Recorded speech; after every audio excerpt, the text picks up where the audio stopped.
Dominagarh कुसमई third line और Gorakhpur नगहा rail मार्ग के दोहरीकरण का काम दिसंबर तक पूरा होने की संभावना है। रेल मंत्रालय ने इस परियोजना के लिए 30 करोड़ रुपए का प्राविधान किया है। नायब तहसीलदार के गोरखपुर वाले घर में लूट, महिलाओं से 2.5 लाख नकदी और 12 लाख के आभूषण भी लूट ले गए बदमाश।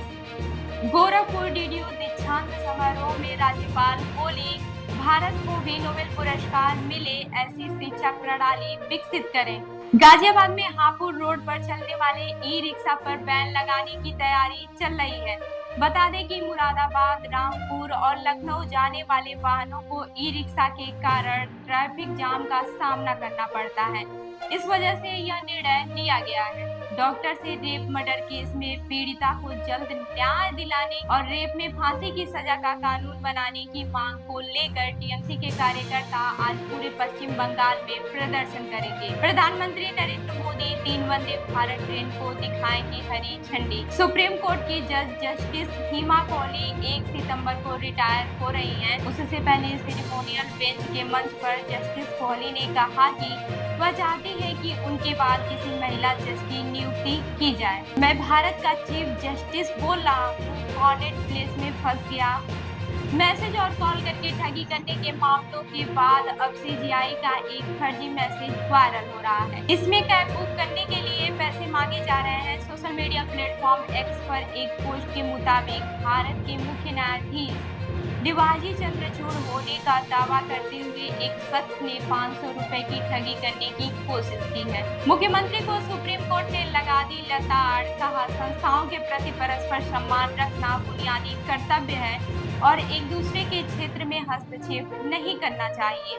हम हमेशा कहते हैं कि हम विधायिका में हस्तक्षेप नहीं करेंगे, तो उनसे भी यही अपेक्षा की जाती है। बिहार के गोपालगंज में एचआईवी पॉजिटिव मरीजों का आंकड़ा 3000 के पार हो गया है। पीड़ितों में गर्भवती महिलाएं और थर्ड जेंडर के लोग भी शामिल हैं। कोलकाता रेप मर्डर केस दरअसल पश्चिम बंगाल की मुख्यमंत्री ममता बनर्जी ने पीएम मोदी को 2 बार पत्र लिखा। इन पत्रों में ममता बनर्जी ने मांग की कि केंद्र सरकार अपराधियों को सजा देने के लिए कड़े कानून बनाए। केंद्र ने भी ममता के पत्र का जवाब दिया। रक्षा मंत्री राजनाथ सिंह ने शुक्रवार को तिरुवनंतपुरम में कहा कि GE 414 इंजन अब भारत में बनाए जाएंगे। यह देश की इंजन निर्माण क्षमता को शानदार प्रगति का प्रतीक है। अपनी हाल की अमेरिकी यात्रा का जिक्र करते हुए उन्होंने कहा कि उनकी अमेरिकी रक्षा कंपनियों के साथ चर्चा हुई है और वे मेक इन इंडिया कार्यक्रम में शामिल होने के लिए उत्साहित हैं। सांसद कंगना रनौत एक बार फिर से अपने बयानों को लेकर सुर्खियों में है। इंदिरा गांधी पर आधारित अपनी फिल्म इमरजेंसी के रिलीज से पहले उन्होंने पूर्व प्रधानमंत्री को लेकर कहा है कि वह सिर्फ राहुल गांधी की दादी नहीं, देश की प्रधानमंत्री थी। अरविंद पनगडिया का लेख, देश में 1947 से ही विकास के प्रयास किए जा रहे हैं, लेकिन मैन्युफैक्चरिंग में भारत को अपेक्षित सफलता नहीं मिल पा रही है।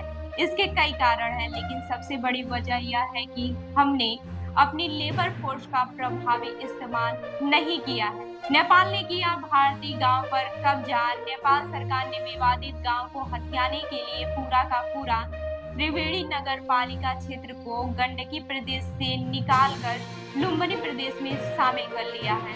विस्तारा की आखिरी फ्लाइट 11 नवंबर को भरेगी उड़ान, 3 सितंबर से बंद हो जाएगी बुकिंग। सेबी फिर से फुल एक्शन में आई, 1-2 नहीं बल्कि 35 से ज्यादा लाइसेंस कैंसिल किए।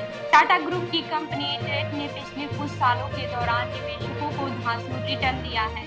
कंपनी के शेयरों का प्रदर्शन हर साल बेहतर हुआ है। महज 2 लाख रुपए का निवेश करके 10 लाख तक पैसा होल्ड करने वाले ट्रेंड के निवेशक आज करोड़पति बन गए। भारतीय रिजर्व बैंक ने शुक्रवार को कहा कि उसने चालू खाता खोल ली।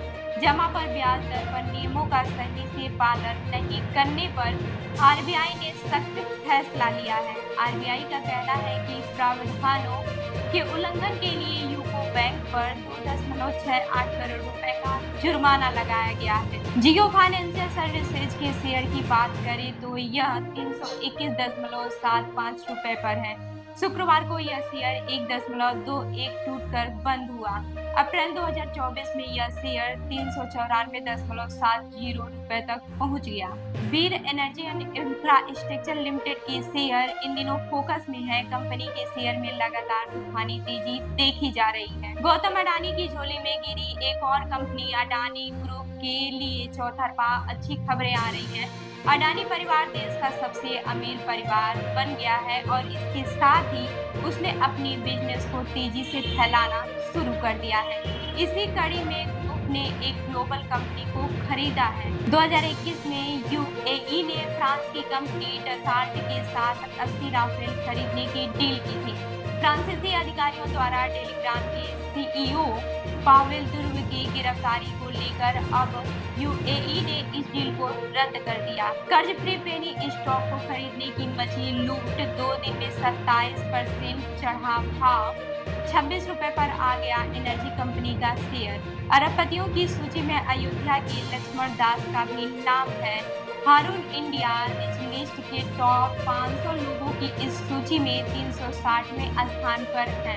फाइनेंशियल ईयर 2023-24 में 78 लाख डेरिवेटिव ट्रेडर्स ने 52,000 करोड़ रुपए फ्यूचर एंड ऑप्शन ट्रेडिंग में गंवाए। रिटेल निवेशकों को लगातार हो रहे इस नुकसान को लेकर सेबी ने निर्णायक उपाय सुझाए हैं, लेकिन सेबी चीफ ने इस पर बैन लगाने से इनकार कर दिया है। अडानी ग्रुप के ओसी स्टॉक अपने हाई लेवल से अब तक 33% तक की गिरावट झेल चुका है, लेकिन अब हालत बदल सकते हैं। एक्सपर्ट कहते हैं कि कंपनी के शेयर लगातार दबाव में नहीं रह सकते।